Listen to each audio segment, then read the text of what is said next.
એક મોટા સમાચાર સામે આવી રહ્યા છે। આપણે જણાવી દઈએ કે સુરતમાં એક જ પરિવારના 5 સભ્યોને ફૂડ પોઈઝનિંગ થયું છે અને આ ઘટના સામે આવી છે સુરતમાંથી જ્યારે ફૂડ પોઈઝનિંગના મામલો સામે આવ્યો છે। 5 વર્ષની દીકરીનું મોત થયું છે। તેમાં સુરતમાં પરિવારના 5 સભ્યોને એક સાથે ફૂડ પોઈઝનિંગ થયું છે। તેમાં 5 વર્ષની એક તેમની દીકરી હતી, તેનું મોત થયું છે।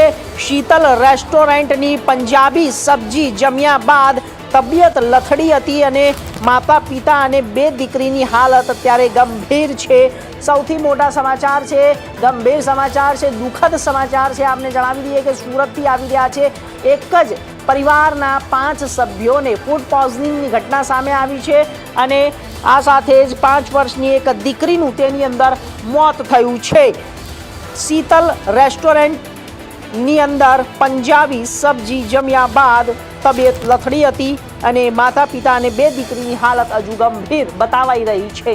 તો ફૂડ પોઈઝનિંગનો મામલો છે, સુરતથી સામે આવી રહ્યો છે। સુરતની અંદર એક શીતલ રેસ્ટોરન્ટ નામની આ જે હોટલ છે તેની અંદર ફૂડ આરોગ્ય બાદ આ ઘટના બની અને ઘટનાની અંદર એક જ પરિવારના 5 સભ્યોને ફૂડ પોઈઝનિંગની આ જે ઘટના છે તે સામે આવી છે અને તેની અંદર 5 વર્ષની જે દીકરી છે તેમનું મૃત્યુ થયું છે।